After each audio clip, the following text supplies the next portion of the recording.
हरिओम। आज हम वर्णन करेंगे राम वनवास का। आपको हमारी वीडियो अच्छी लगे तो इसे लाइक और शेयर ज़रूर करें। श्रवण समधि भय सित केसा, मनहु जरट पनु असी अवधेसा। राजा दशरथ जी ने जब अपने कुछ बाल सफ़ेद देखे तो उनके मन में सर्वगुण संपन्न अपने पुत्र रामचंद्र का राज्याभिषेक करने का विचार आया। इसकी उन्होंने घोषणा की।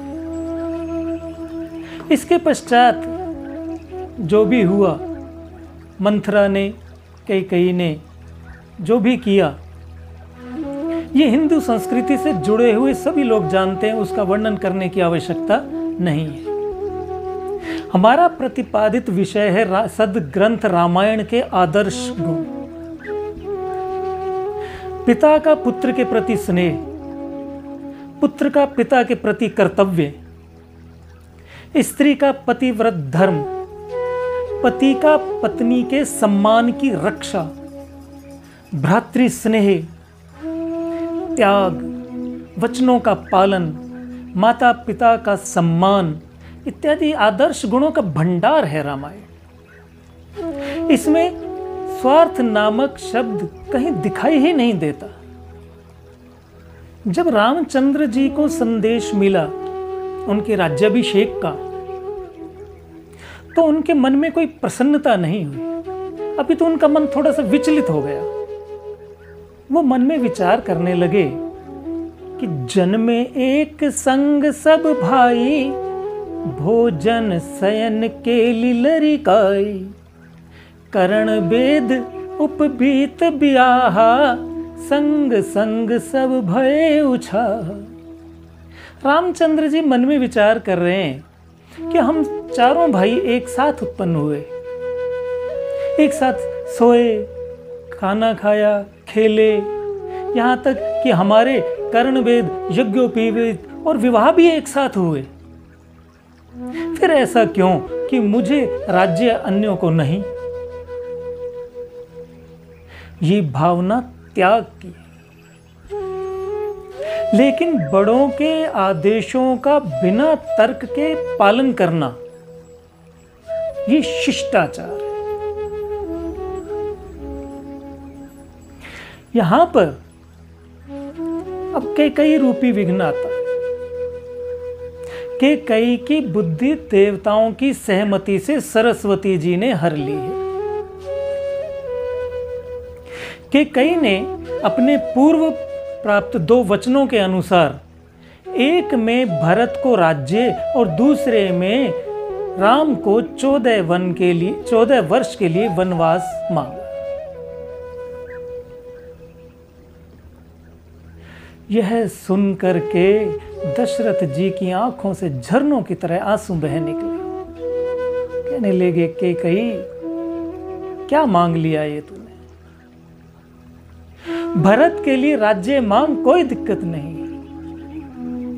मेरे राम और भरत दोनों ही प्यारे हैं, दोनों आंखों के तारे हैं। वो तो बड़ा होने के कारण मैंने राम को राज्याभिषेक की घोषणा की थी, उसमें मुझे कोई दिक्कत नहीं, भरत को राज्य जाए।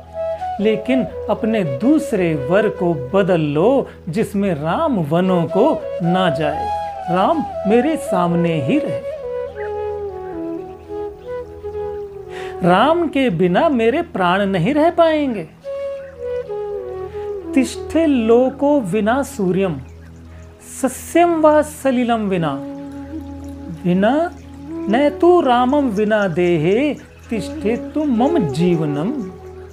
कहने लगे, कैकेयी सूर्य के बिना सृष्टि चल जाए, जल के बिना खेती हो जाए, ये संभव है, लेकिन राम के बिना मेरे प्राण रह जाएं, ये संभव नहीं है। 2 कलंक तू मांग करके ले रही है और राम वन को गया तो मेरी मृत्यु निश्चित है, और ये मेरी मृत्यु का 3रा कलंक भी तुझे लगेगा। इसलिए अपने वर को बदलो। राम सरिस सुत कानन जोगु, राम जैसा पुत्र क्या वनों में भेजने के लायक है? लेकिन आज कैकेयी की मति हरी हुई, उसके ऊपर कोई फर्क नहीं पड़ता, उसके रुख में कोई परिवर्तन नहीं है। उसके रुख में कोई परिवर्तन न देख करके राजा के अश्रु बहे जा रहे हैं, उनकी अवस्था दीन बनी हुई है। कोई पिता तो अपने पिता या पुत्र की सद्बुद्धि के लिए देवताओं से प्रार्थना करता है, लेकिन आज एक ये पिता दशरथ अपने पुत्र को विद्रोह करने के लिए देवताओं से प्रार्थना करते हैं। कहते हैं कि तुम प्रेरक सबके हृदय, सोमति राम देहु, वचनु त मोर तजि रहई घर, परिहर सील सनेहु। कहते हैं कि हे प्रभु, आप सबकी बुद्धि के प्रेरक हैं। आज राम की बुद्धि ऐसी कर दो कि वो मेरे वचनों को तोड़ दे, अपने आचरण का त्याग कर दे, मेरे प्रति विद्रोह करके कह दे कि मैं वनों को नहीं जाऊंगा। लेकिन वो अंतरात्मा उनकी जानती है, वो अपने पुत्र को जानते हैं। राम का आचरण ऐसा है ही नहीं, वो ऐसा कभी नहीं करेगा। उधर जब राम जी को पता चला कि माता कैकेयी ने उनके लिए वनवास मांगा है, तो वो विचलित नहीं, वो प्रसन्न हो गए, उनकी आत्मा प्रसन्न हो गई। वो चाहते भी नहीं थे। वो ऐसे हो गया जैसे किसी एक जंगली हाथी को बेड़ी से बांधा था और फिर उसकी बेड़ी टूट गई और वो फिर स्वतंत्र हो गया। वो खुशी खुशी वन जाने के लिए तैयार हो गए और अपने पिता के समीप आकर के खड़े हो गए। लेकिन पिता का दुख दूर नहीं हुआ। जब देवताओं से प्रार्थना करके भी पिता की नहीं चली, तो अब पुत्र को ही भड़काने लगे। कहने लगे, और करे अपराध को और पौ फल भोग, अति विचित्र भगवंत गति को जग जाने जो। राम से कहने लगे कि अपराध कोई करे, फल कोई पाए, ये विधाता की कैसी गति है। अपराध मैंने किया है, वचन कैकेयी को मैंने दिया है, तुम फल क्यों भोगो?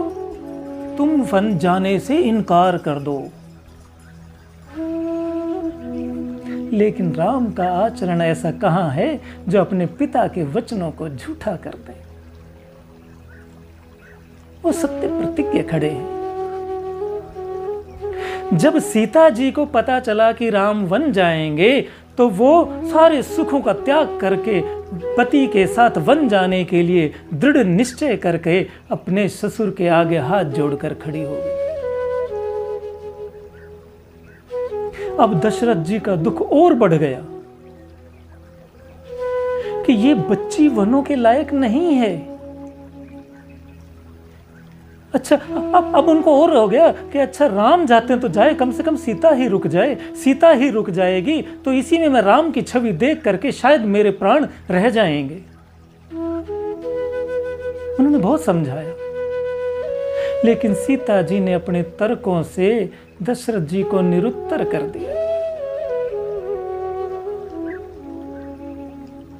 जब लक्ष्मण जी को पता चला कि भैया वन जाएंगे, वो तो सबसे पहले ही तैयार होकर के खड़े हो गए। महलों का सुख, माता पिता, यहां तक कि पत्नी, सबको छोड़ करके वो तो राम जी के साथ जाएंगे। वो तो राम जी के बिना रह नहीं सकते। और राम जी के चरणानुरागी हैं, राम जी को देख देख करके जीते हैं। राम के बिना तो उन्हें एक क्षण मुश्किल लगता है। यही कारण है कि वो राम जी के साथ सदा के लिए जुड़ गए। राम जी का मंदिर भी लक्ष्मण जी के बिना अधूरा दिखाई देता है।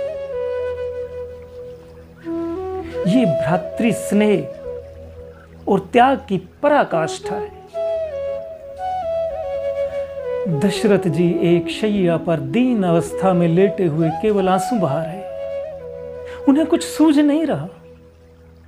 जब किसी पर एक बड़ी विपत्ति आ जाती है तो बड़े से बड़ा ज्ञानी भी विवेक शून्य हो जाता है। जब उन्होंने देखा कि ये तीनों अब रुकने वाले नहीं हैं, अवश्य ही जा रहे हैं, तो उन्होंने फिर एक अंतिम प्रयास किया। सुमंत्र को बुलाया। सुमंत्र से कहने लगे कि तुम इन्हें रथ में ले जाओ, तुम इन्हें 4-5 दिन वनों में घुमा करके वापस ले आना। लेकिन उनके मन में खटका है कि राम अब आने वाले नहीं। फिर वो कहने लगे, अच्छा ये दोनों भाई ना भी आए ना, तो तुम सीता को उचित अवसर देख करके मेरा संदेश देना। उचित अवसर कैसे? जब वन में सीता कष्ट पा रही हो, कोई कांटा चुभा हो, कहीं पल्लू उलझा हो, किसी हिंसक जीव के चिंघाड़ने से वो घबरा गई हो, ऐसा अवसर देख करके उसे कहना, तुम्हारे ससुर ने कहा है, हे पुत्री तुम वनों के योग्य नहीं, तुम वापिस लौट आओ। तुम पिता के घर रहना चाहो पिता के घर रहना, तुम अयोध्या रहना चाहो अयोध्या रहना, तुम्हारा जैसा मन चाहे वैसा करना, जहां रहना चाहो वहां रहना, लेकिन वनों से तुम वापिस लौट आओ।